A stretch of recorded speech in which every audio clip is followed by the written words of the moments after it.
How's it going, everybody? It's Pilot Flame, and we are back with another FPL video, and today we're going to be looking at Pep Guardiola's lineup and to see if we can guess it once again going into Game Week 7. It's Pep Roulette. We're going to see how Pep spins the wheel and which players it drops on, and to see if we can guess in terms of fantasy assets if we can get those nailed on for the coming game week. If you haven't done so already, make sure to leave a like on the video, hit that subscribe button, and turn those notification bells on. It greatly helps out the channel. Give us a follow over on Twitter and Twitch. It's PilotFlame226 on those platforms. We do our streams over on Twitch, our game week previews, which I'm debating on whether I'm changing the time or not. You let me know if I should do it a little bit later on Monday nights or maybe change it to Sundays, potentially missing out on the Monday games. You guys let me know in the comments down below. I've also put a poll out as well on YouTube, so make sure to check that out. And let me know what time you would rather the streams be on. And then we do our game week deadline streams either the day before if there's a Friday game, or 1 hour before the deadline on the Saturday if it's the Saturday game. So this week it's going to be 7 p.m. EDT tomorrow at the time of recording on the Thursday. So without further ado, let's get into the video.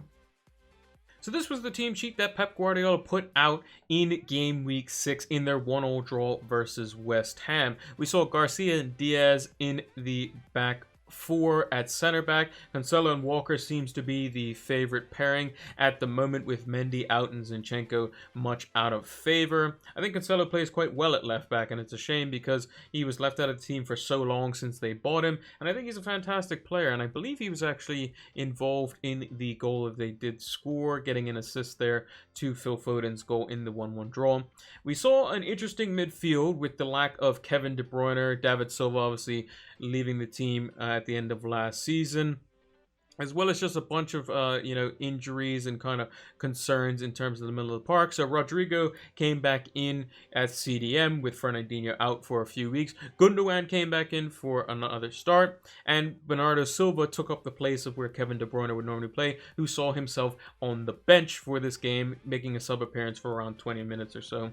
And then they had the fantastic front three: Sterling, Mahrez, Aguero. This is what we wanted to see, and it was short-lived. We saw Aguero go off injured, so if you were, like me potentially, I was considering bringing Aguero in. I didn't actually pull the trigger on that. I went with Kane, and Aguero got injured, and apparently he could be out for a while now as well with a hamstring injury. Jesus is not going to be back in the near future, as in this game week, so they could be going back to a false nine. We saw Ferran Torres do well when he came on, looking a bit lively. And I think that in midweek he also potentially earned himself a start there, as well as him playing as potentially as a starter for this coming game week. But I think it's all going to be down to De Bruyne and Foden. Those are the two guys that make things happen when they're on the pitch. And when they're not on the pitch, you can see that City is just a much worse team. And when they add Jesus or Aguero, if whoever comes back first, they're going to be a lot more explosive, and the Man City of old as well. So the first player that I want to mention here is Sergio Aguero, coming off injured at halftime, potentially a hamstring injury. So this is different from the original injury that he had, which was involving his knee, which he needed surgery for. And it doesn't seem like he's going to be back anytime soon. He's already gone down in price. He didn't start the season, not playing in game weeks 2, 3, or 4. Only came on as a sub for 25 minutes in game week 5, played 60 minutes in midweek of that week, and then he played a half in game week 6, and he's not in the entire squad for the City team that played on Tuesday in the Champions League. So I think he could be out for quite a while. And that could be a bit of a worrying factor for Pep Guardiola's team and for our fantasy teams, because we're looking at, City assets game week 9, game week 10, when their fixtures start to get a lot better, with the likes of Sterling, De Bruyne, even Riyad Mahrez potentially looking as very good fantasy assets. But if they don't have a proper out-and-out striker, it just doesn't look the same. Like the false nine, whoever's playing in that role basically just gets kind of axed in terms of like their potential output. When Raheem Sterling plays there, especially against teams with a lot bigger, burlier center backs, he just gets kind of marked out of the game. Same with Mahrez. He needs a bit more space and kind of 1v1 to operate. He can't really play with his back to goal, even though he can create something out of nothing. But I think that the miss of Aguero and Jesus has been evident here. And with Aguero getting injured again and potentially out for a longer spell, it could be a bit of an issue for Man City going into Game Week 7 onwards. Now, one player who did make his appearance back off the bench versus West Ham was Kevin De Bruyne, also playing midweek as well in the Champions League. He looks to be back fit and available, which City desperately need because they look just just out of ideas, just a lack of just invention, a lack of creativity without him in the team since David Silva has moved on from the team, leaving at the end of last season. They do have a favorable fixture versus Sheffield United, who haven't been as good defensively as what they showed last season. They're also not very good going forward, which could mean that De Bruyne could just excel up the pitch with maybe Gundogan alongside him and just have Rodri kind of patrolling in front of the back four. And I think his presence on the field will allow players to be a bit more comfortable, knowing that, the composure and the quality of De Bruyne is going to be around them. And even with the fact that Sheffield United are playing a back three, I did mention that the false nine, whether it's Sterling or Mars or whoever plays in that position, even I think Foden should play there because I think he can operate in that system a lot better than the other two, is just they become void out of the game. They don't really offer too much apart from just link-up play, which in fantasy terms doesn't really get you much. But I think De Bruyne is the, kind of the key to unlock that lock, as it were, and allow for players to get in behind, especially Sheffield United, who haven't been as organized, especially I believe it's O'Connell, who's out for the entire season. I would like to see Foden play in the false nine role with Mars playing wide right and Sterling playing wide left. But I think that Foden in a midfield 2 works, and I think Foden out on the wing works just as well. And I think that with Bernardo Silva playing the last couple of games, he might see a rotation with De Bruyne coming back in his position. Ferran Torres is definitely a shout, but I think De Bruyne definitely comes back in. So if you're looking to get him in, I think he's around 15% owned at the moment. He's 11.5 million, so he's gone back down to his original price. He could definitely be a shout for an outside captaincy this week with Raheem Sterling, as well as a very differential pick, which is not something you say about De Bruyne very often in fantasy for Game Week 7. And another player coming back from injury is Man City's rock at the back. It is Aymeric Laporte, one of the very few very good left-footed center backs in the entire league and in the entire world. And I think Pep Guardiola is definitely going to be happy to have him back. He played in midweek, playing just under 80 minutes, and after City scored their second goal, was substituted for the likes of John Stones, and they made a flurry of changes to kind of shore things up, and they actually ended up winning the game 3-0.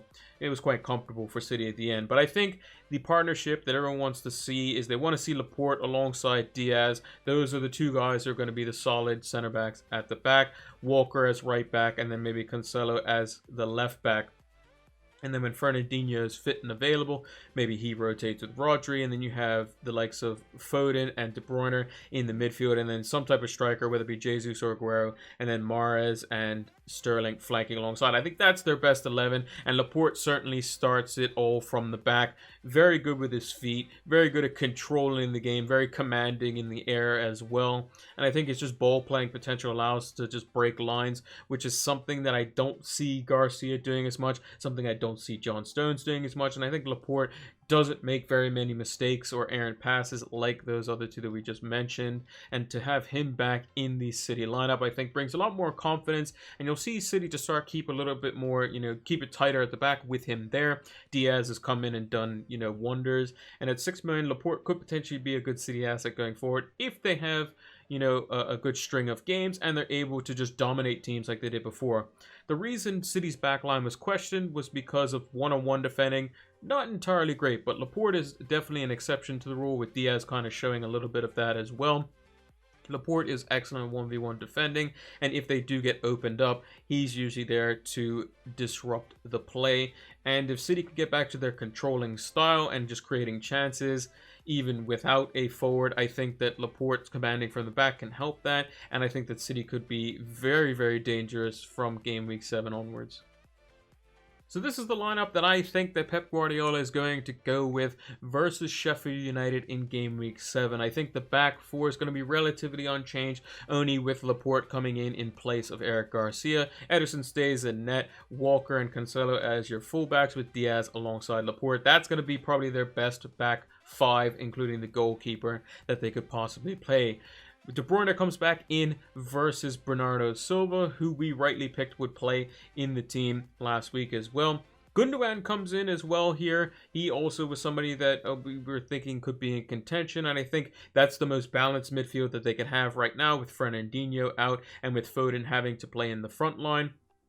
And with that front line, I think Mahrez will probably play the false 9 with Sterling playing out on the left because they've tried both systems, and I think Sterling plays a lot better. Is Sterling a better player than Mahrez? There's arguments for that, but I think Sterling's a lot more comfortable out there. Foden can certainly play off the right because he is left-footed, much like Mahrez. And I think Mahrez, is he better suited for that role? Probably not, but I think Pep may trust him over Foden or Sterling over Foden in that false 9 role. It's going to be one of Mahrez or Sterling in there, and Foden will be across the front 3. And then you have Bernardo Silva dropping to the bench with Ferran Torres, who's probably unlucky not to get a start in this game. If there is a game that he was going to start, it would potentially be this one in the Premier League just because it's against a Sheffield United team that isn't playing fantastically well at the moment. But I can definitely see minutes for them. I think City should win this game quite comfortably. And if there's going to be a pick that I think is going to be doing well this week, I think it's either one of De Bruyne, Foden, or Sterling. I think those 3 are important. If Sterling plays the false 9, I would definitely go for the likes of Phil Foden.